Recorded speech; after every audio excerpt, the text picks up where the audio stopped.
जय जय श्रीमन नारायण।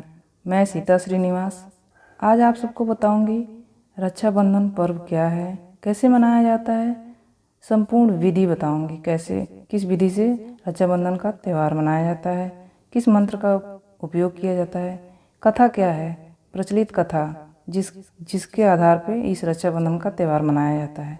तो चलिए शुरू करते हैं। रक्षाबंधन का पर्व भारतीय संस्कृति का ऐसा रत्न है जिसकी रस्मियों में सुंदर रिश्ते झिलमिलाते हैं। सावन मास की पूर्णिमा तिथि को रक्षाबंधन मनाया जाता है। इसे आमतौर पर भाई बहनों का त्यौहार माना जाता है। भाई बहनों का पर्व है ये, लेकिन अलग अलग स्थानों पर लोग परंपरा के अनुसार अलग अलग रूप में रक्षाबंधन का पर्व मनाते हैं।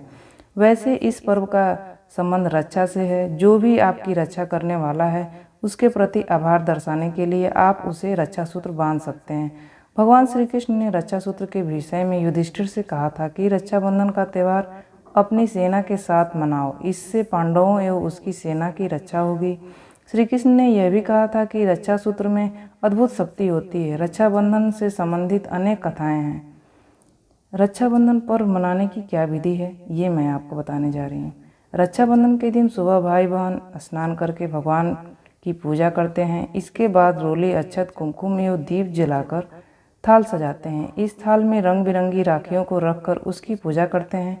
फिर बहनें भाइयों के माथे पर कुमकुम, रोली और अक्षत से तिलक करती हैं। इसके बाद भाई की दाईं कलाई पर रेशम की डोरी से बनी राखी बांधती हैं बहन और मिठाई से भाई का मुंह मीठा करती हैं। राखी बंधवाने के बाद भाई बहन को रक्षा का आशीर्वाद देता है, ये उपहार धन देता है।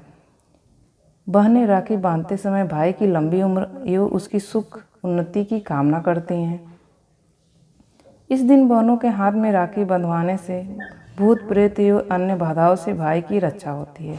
जिन लोगों की बहनें नहीं हैं वो आज के दिन किसी को मुँह बोली बहन बनाकर राखी बंधवाते हैं और उसका शुभ फल पाते हैं, तो इसका शुभ फल मिल जाता है। इस दिन चांदी एवं सोने की राखी का प्रचलन भी काफ़ी बढ़ गया है। चांदी का ये और सोने का शुद्ध धातु माना जाता है। चांदी और सोने को शुद्ध धातु माना जाता है, इसलिए इसका रक्षा सूत्र बनाया जाता है और राखी बनाया जाता है। अतः इसकी राखी बांधी जा सकती है, लेकिन इसमें रेशम का धागा लपेट लेना चाहिए, रक्षा सूत्र लपेट लेना चाहिए ताकि वो शुद्ध हो जाए। रक्षाबंधन का धार्मिक महत्व क्या है ये मैं आपको बताने जा रही हूँ। भाई बहनों के अलावा पुरोहित भी अपने यजमान को राखी बांधते हैं और यजमान अपने पुरोहित को इस प्रकार राखी बांधकर दोनों एक दूसरे को के कल्याण एवं उन्नति की कामना करते हैं। प्रकृति भी जीवन के रक्षक है, इसलिए रक्षाबंधन के दिन कई स्थानों पर वृक्षों को भी राखी बांधी जाती है। ईश्वर संसार के रचयिता एवं पालनहार हैं, पालन करने वाले हैं, अतः इन्हें रक्षा सूत्र अवश्य बांधना चाहिए। रक्षाबंधन कब प्रारंभ हुआ इसके विषय में कोई निश्चित कथा नहीं है, लेकिन जैसा कि भविष्य पुराण में लिखा गया है, सबसे पहले इंद्र की पत्नी ने देवराज इंद्र को देवापुर संग्राम में असुरों पर विजय पाने के लिए मंत्र से सिद्ध करे रक्षा सूत्र बांधा था। मंत्र से सिद्ध किए हुए रक्षा सूत्र को उन्होंने बांधा था। इस सूत्र की शक्ति से देवराज युद्ध में विजयी हुए। शिशुपाल के वध के समय सुदर्शन चक्र से भगवान श्री कृष्ण की उंगली कट गई थी। तब द्रौपदी ने अपनी साड़ी का आंचल फाड़कर श्री कृष्ण की उंगली पर बांध दिया था। इस दिन सावन पूर्णिमा की तिथि थी।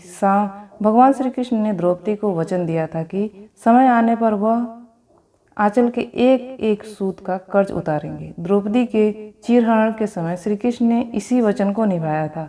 आधुनिक समय से राजपूत रानी कर्णावती की कहानी काफ़ी प्रचलित है। राजपूत रानी ने अपने राज्य की रक्षा के लिए मुगल शासक हुमायूं को राखी भेजी। हुमायूं ने राजपूत रानी को बहन मानकर राखी की लाज रखी और उनके राज्य को शत्रु से बचाया। तो आपको रक्षाबंधन का ये त्यौहार कैसे मनाना है और कैसे क्या क्या करना है, क्या विधि है, क्या मंत्र है, क्या कथा है, ये सब मैं आपको जानकारी दी। आपको ये जानकारी कैसा लगा कमेंट करके बताइएगा। अगर आप तक ने मेरे चैनल को सब्सक्राइब नहीं किया है तो आप मेरे चैनल को सब्सक्राइब कर लीजिए। आपका दिन शुभ हो, आपका दिन मंगलमय हो, आपका रक्षाबंधन बहुत अच्छे से बीते, आप भाई बहन का प्यार बना रहे। इसी आशा और आशीर्वाद के साथ मैं अपना वीडियो समाप्त करती हूँ। जय जय श्रीमन नारायण।